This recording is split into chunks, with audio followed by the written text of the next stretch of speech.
Hey everyone, welcome to the Promethean Tide podcast. I am General, and as always, I am joined by Breaker. What's going on, Breaker? Mega points all around, laddie. Megapints all around. Let's go. And I just wanted to start off the show from the top by saying, um, you know, I know my calling. I'm a pirate, and I'm sailing away from the haters. The ocean is calling out to me and my parrot, and we're gonna burn this whole city down. Yo ho, motherfucker, I'm a pirate now.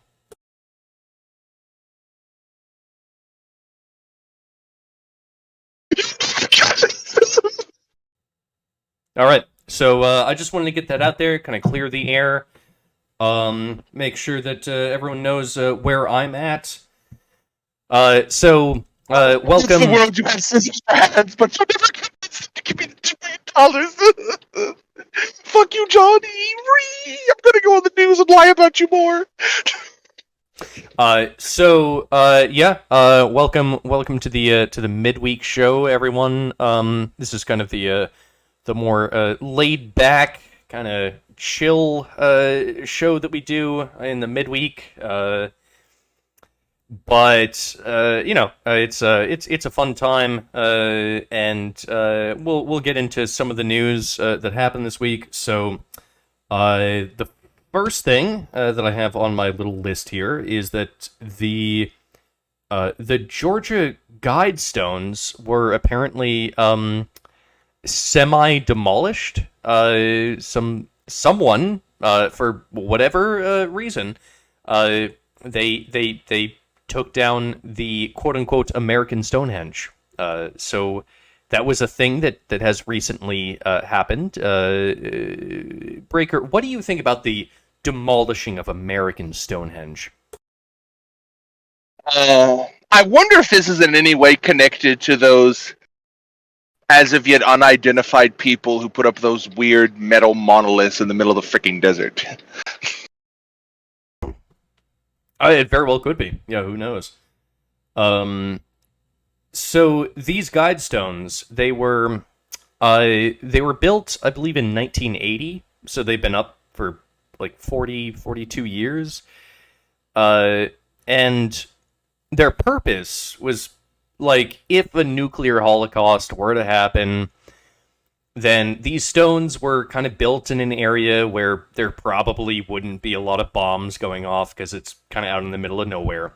And people could trek over to this place and relearn math and physics and languages. And it even has actually, like, I guess, kind of a calendar in it that is based off of a series of holes that were drilled into the stones that would align to where the sun is day after day throughout the year. Actually, kind of a very cool construction, if I do say so myself.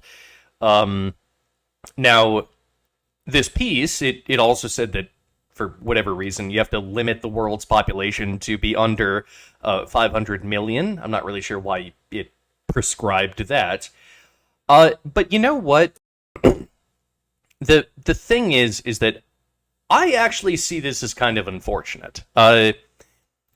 So there are some people that may disagree with some of the messaging of the Guidestones, and that's fine. That's fine. Totally fair. I also don't agree that we should have less than 500 million people on the planet. Why would it be within mankind's purview to control the birth rates of another man? Doesn't make any sense. But uh, at the same time, I don't necessarily agree with just taking statues down because you disagree with them, right? So imagine that if this was the flip case, uh, you had like a statue of, I don't know, George Washington, and a whole bunch of people were like, no, George Washington, he once owned slaves. We have to take down the statue of George Washington. I would say, no, come on, man, that's part of our history. Um, and kind of in the same way, I would say, you know what? Just because this particular monument, American Stonehenge, whatever it is, Just because you disagree with it, it doesn't mean that you have the right to demolish it. I don't think that follows. I think from just really uh, from a principled standpoint, I think it's a bad idea to demolish it. But what do you think, Breaker? As I was thinking about that when you first brought that up, I have a theory as to what this might be about.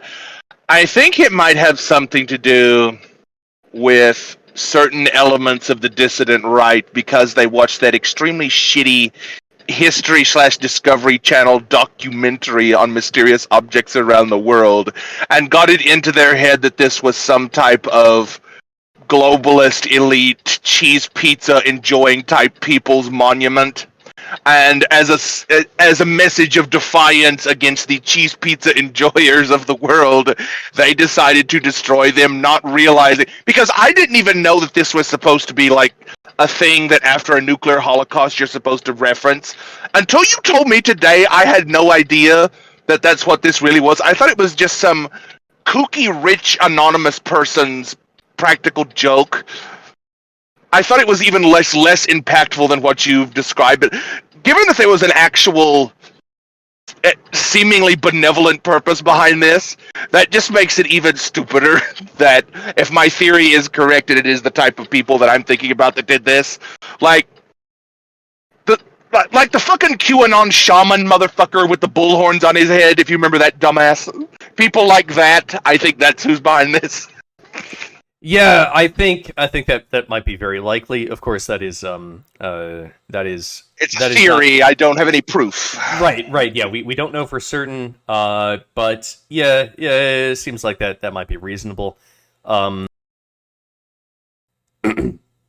I thought I was looking into like some of the stuff that they put on to this quote unquote American Stonehenge, and I don't know, it was kind of cool. Like they have it has like 12 different languages on it that like it's kind of like a Rosetta Stone, but it also includes like fundamental axioms of mathematics and like some fundamental discoveries of science, and you can use it as a calendar. Like there's actually there was a lot of cool things about this thing, this structure that was built.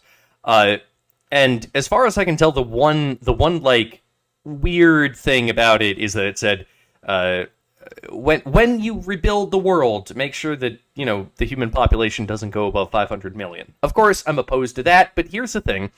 Nothing in life is perfect.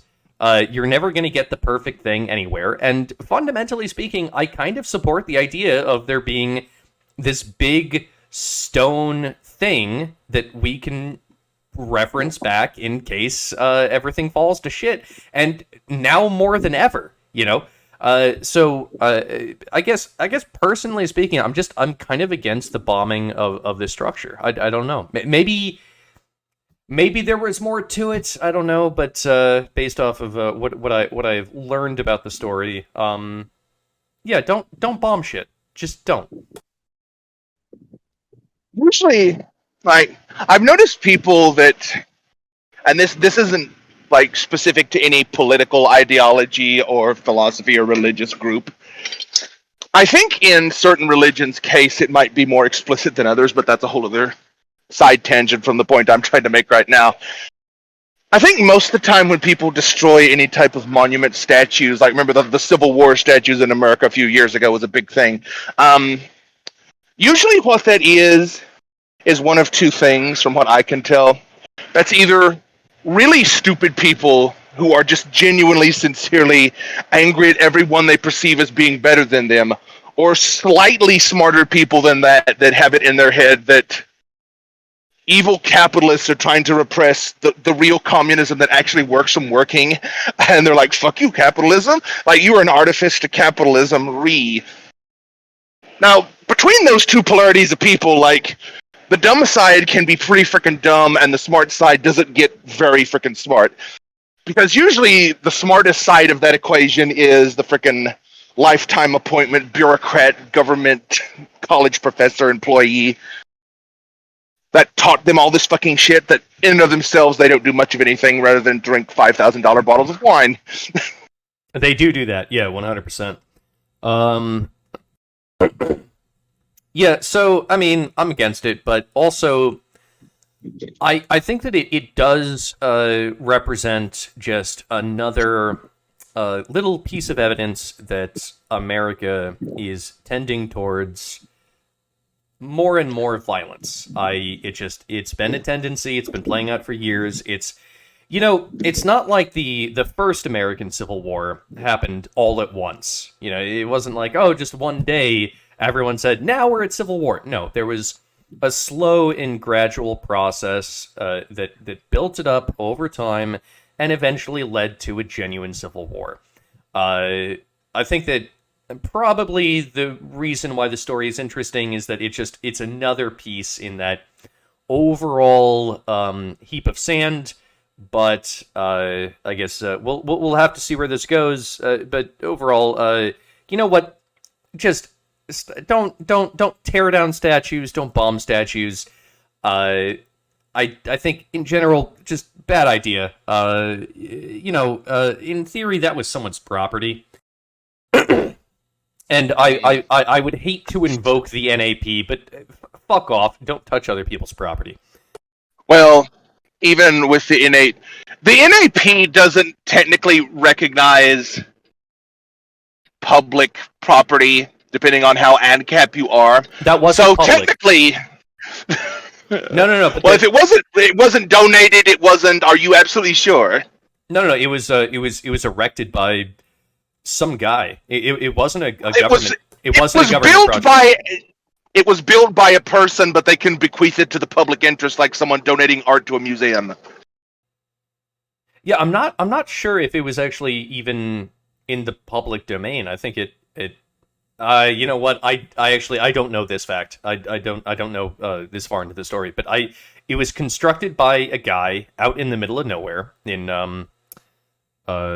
Georgia, not particularly near any city, and I'm not sure that it actually ever went into like government hands. I think it was on private property, as far as I know.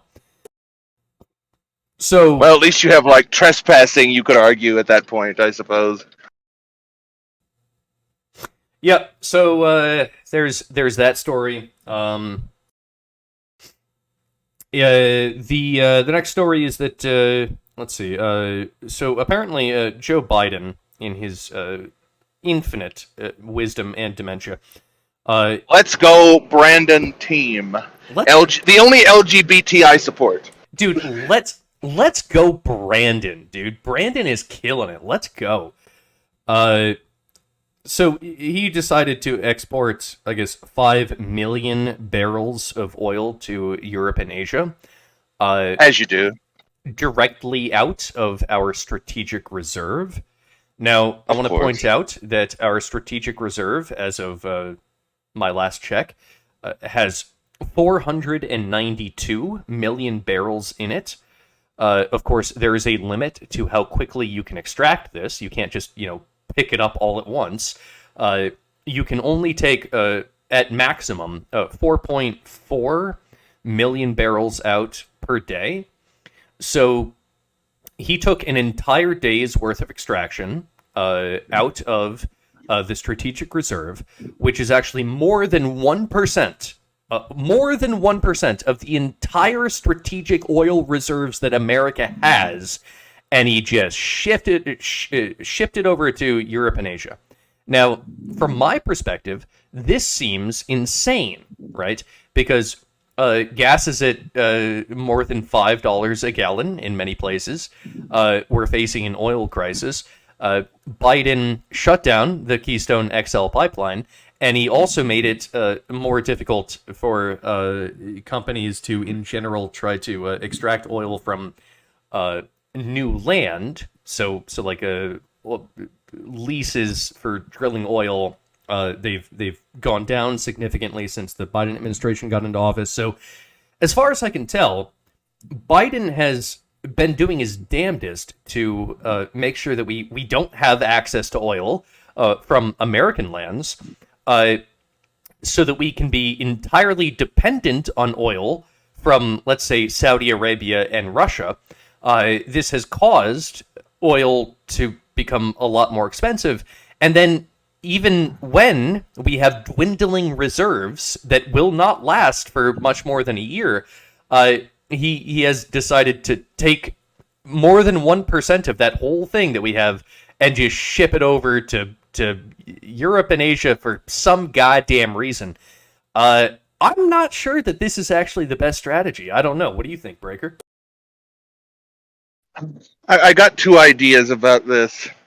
Now, neither one of them make him look particularly good, but my theories are, like, okay, the good side first is that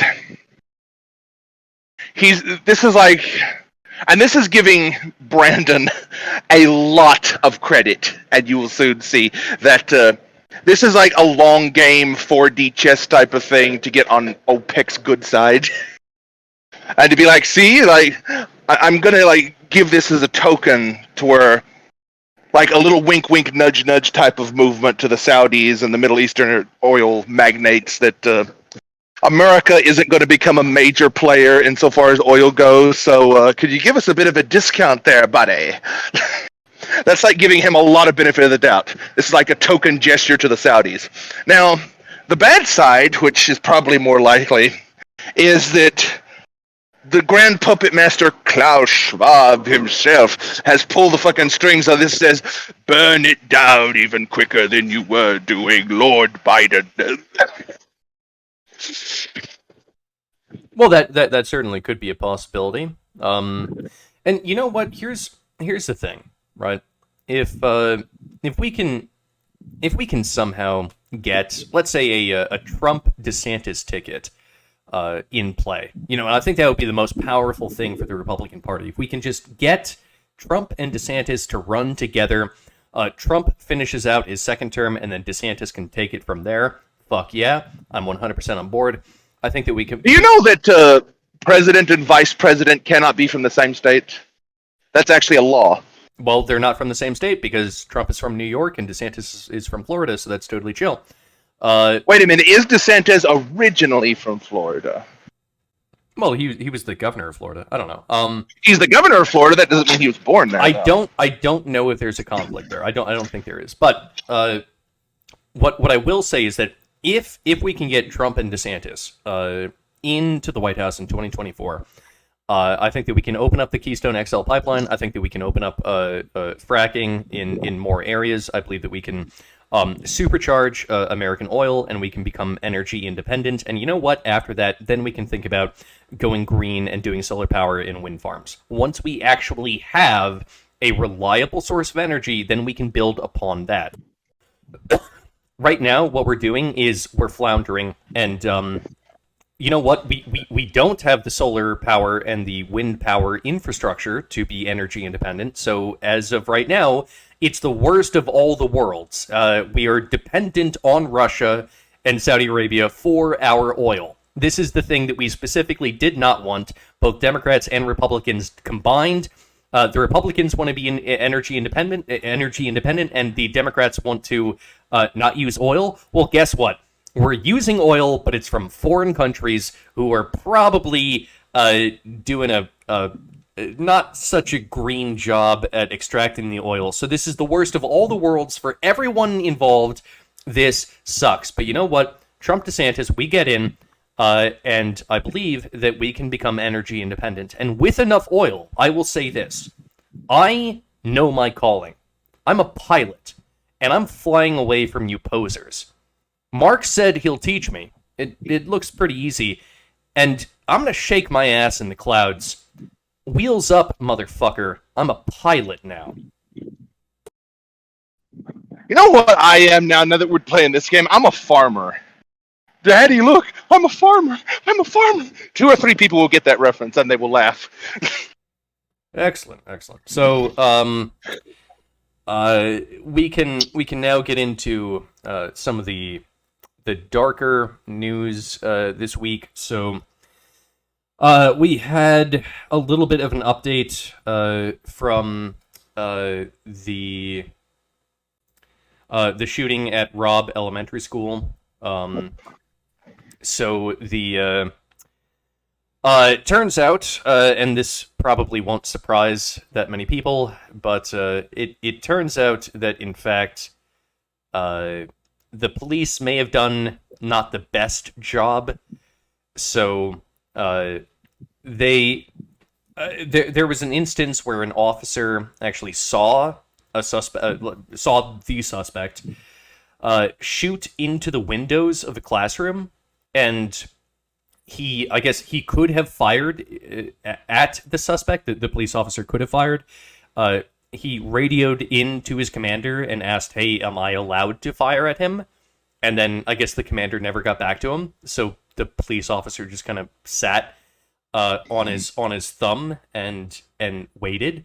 Probably not the best response, but that is what it is, I suppose. In addition, go ahead. In addition to that, the police officers, they kind of just chilled for an hour, waiting, while the suspect, the asshole, the piece of shit human being, just chilled in a classroom after having shot a whole bunch of children. The police officer just kind of chilled in the hallway, just waiting for, I don't know, something to happen.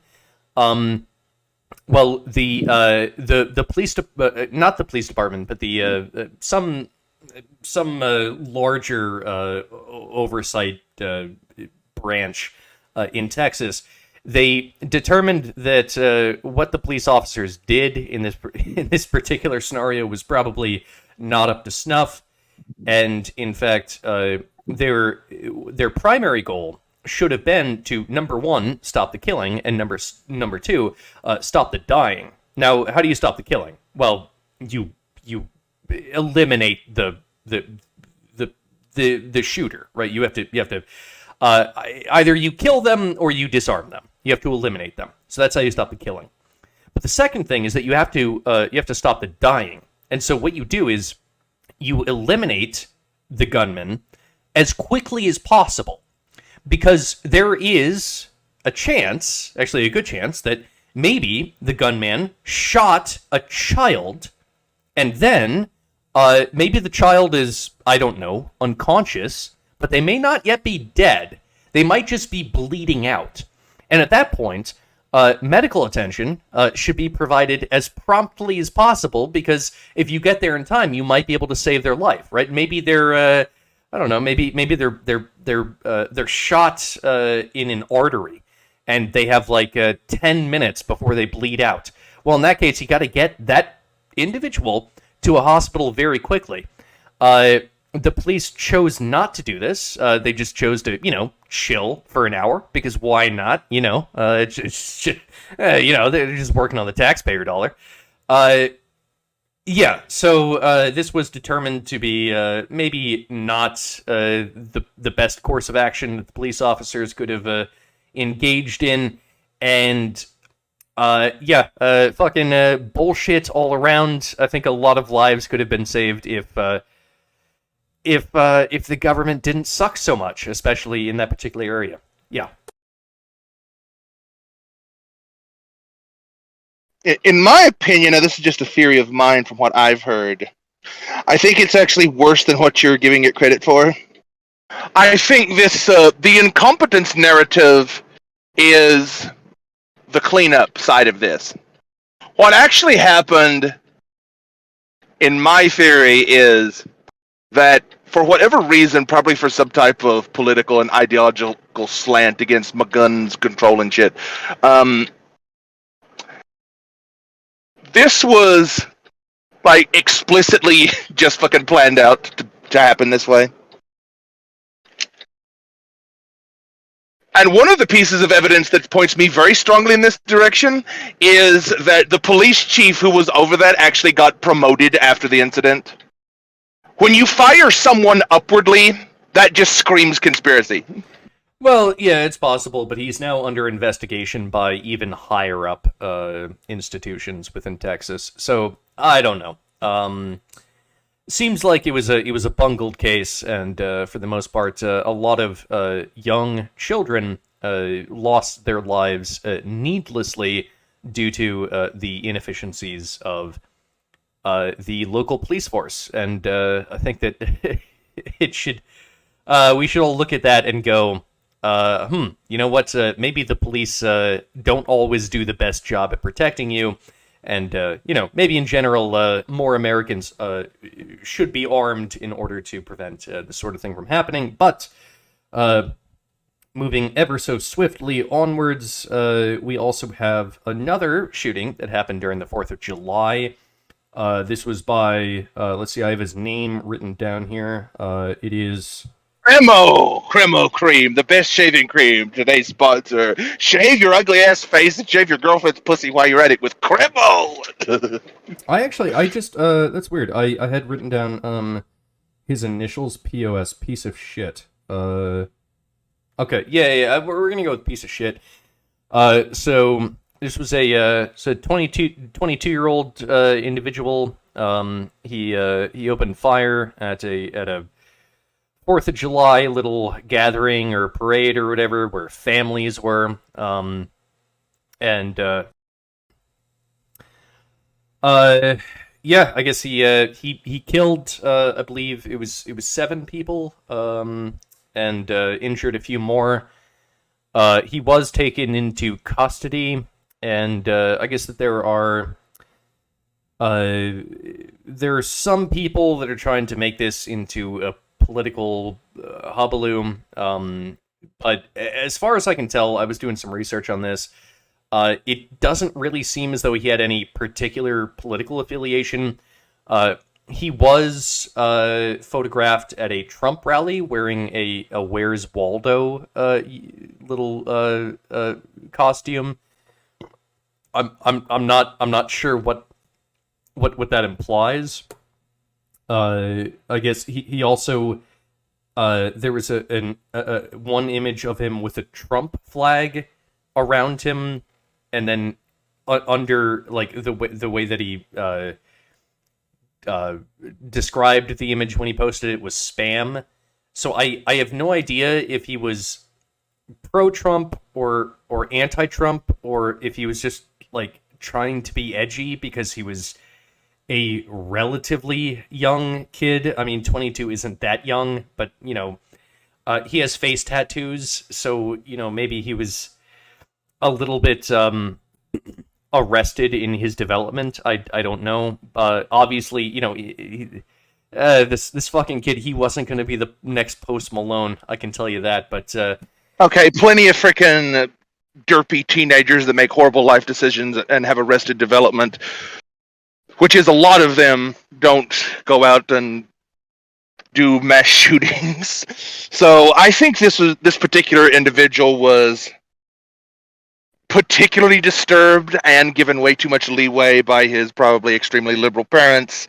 So those things combined just eventually led to this extremely violent, spiteful little shit that probably didn't even care about the ideological and political background of it, like we were talking about before the show. He probably was just an edgelord that's like, how can I piss the most people off and kill people and potentially kill myself because I'm just that crazy. Well, yeah, I think that's probably highly likely. Yeah, and also fuck this particular individual. I guess there's really not that much more to say about it. Of course, some people will say that this is a reason for further gun control, I guess. Now, I will say that he did seem to purchase these firearms legally. He passed 4 different background checks to get the guns, and that's because he had not previously had any crimes on his record. So, in general, hindsight is 20/20. Should this particular individual have been issued a firearm? Well, knowing what we know now, probably not. But are we just going to go ahead and say that in the future, no one should be issued a firearm because this guy had no criminal past. He had a charge, I think, when he was uh like below the age of 21, like a few years ago, where he was in possession of tobacco. But I mean, come on, it's not really a big deal. He had no real previous encounters with the law, so I think it's absurd that he would have been denied a gun. That would have been actually a violation of his Second Amendment rights. So yeah, I don't think that this is an instance where we need to go, oh, you know what, this one asshole did something bad, ergo we need to restrict the rights of every American. Because that's how they get you. They go, oh, this one guy did something bad, so we need to control the other 300 million Americans that live in this country because one asshole did something bad. No, you know what? Fuck that. That is literally the excuse that the government uses every single time that it does overreach. We've seen this time and time before. Just, you know what? Fuck that shit. Nope, I'm not playing that game. It's a preposterous game. So, yeah. So that was that story. Very good. Very good story. Actually, terrible story. As far as like as far as the firearms access shit goes, one thing I will say about that is like, with what you just said, I think you're giving the left a bit too much more credit than what they actually deserve.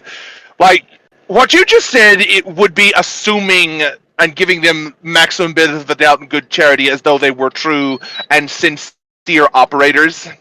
But I don't, especially these days, I'm extremely fucking dubious of that, to be perfectly honest with you. I don't think they have the capacity to be quite that honest about things. I think that if they were concerned about like all this pre-crime shit, like all the advocacy they do for like ex-fucking criminals that are a known quantifiable risk to the fucking public. Remember when they let a bunch of those people go during the beer bug scare because human rights, we don't want them to die of the virus in these fucking rat cages, like, man. Yeah, let's let dangerous, violent fucking criminals just wander in the street, and when they keep doing dangerous, violent things in public, just, completely forget the fucking paperwork. It's like, these are not people that would give a shit. They only seem to give a shit when on the other side of that scale is something that they want, that they can tip it toward. If it's for the destruction of society and letting criminals loose in the street, they're surprisingly hands-off, in case you haven't fucking noticed. No, yeah, and I guarantee you that if this kid really wanted to if he was really determined to shoot up a place like he seemed to, I guarantee that he would have found criminal means to acquire a rifle if rifles were made illegal. You can't stop this sort of violence. It's unfortunate that it happens, but I think that the root cause of this sort of thing is not the access to firearms. In fact, I would argue that giving Americans greater access to firearms would probably make this sort of thing better. Especially in a place like Chicago, which is not the most open with gun rights.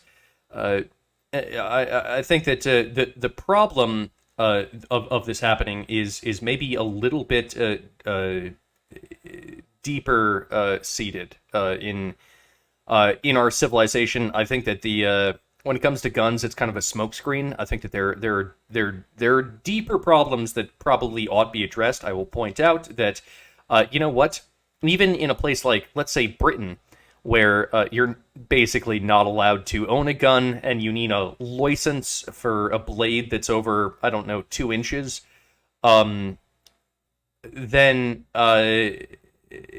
they still, people who want to commit terror, they'll just get a van and they'll run over people, right? Like, there are many ways by which you can commit terror, And the issue that maybe we should look at addressing is not the means by which people commit terror, but perhaps why it is that people are committing terror. I think that should probably be the first thing on the list. But then again, what the fuck do I know?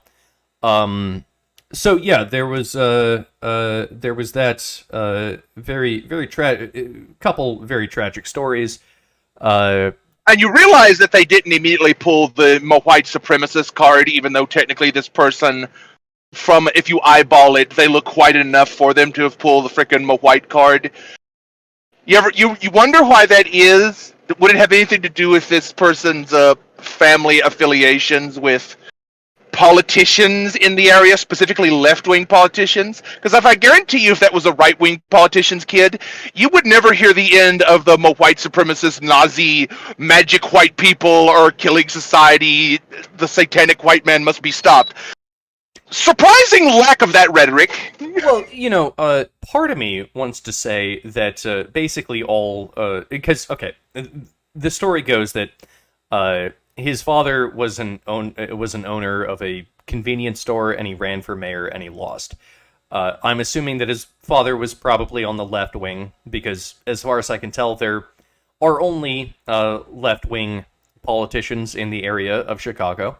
And so, like, that's the first thing that would come to my mind. However, what we do know also from the Juicy Smollett case is that, in fact, it is MAGA country, and during the dead of winter at like 2 a.m. in Chicago, when it's minus 20 degrees out, there will be individuals that will throw a noose over an innocent gay black man's neck and say, "This is MAGA country." So, maybe actually, especially if they're recent African immigrants and barely speak English. Yeah. From especially those are like known Trump supporters. Then those goddamn Nigerians, huge Trump supporters, very racist against Nigerians, man. Very racist against African Americans. You know how it works here in this country. So yeah, as far as I can tell, maybe Chicago is extremely MAGA. Who knows? But. Especially in very affluent neighborhoods on a very cold day while wearing very skimpy clothing and baseball caps that say "Make America Great Again." Of course, yeah. That's how it works. Welcome to America. But I think that with that, we've gone through the news. We've done this in a sort of a more rapid fashion than we usually would, but we're gonna try it out, see if maybe like a quicker machine gun of news is more efficient. And I want to close with this. Here's the thing. I was talking earlier about the benefits of being a pirate or a pilot, but I want to really address this. The truth is, I'm not a pilot or a pirate. I'll never be a fireman or a cop. 'Cause I'm a frog. A frog with a dream. A dream to be human and have a job. Ribbit, motherfucker. I'm a goddamn frog.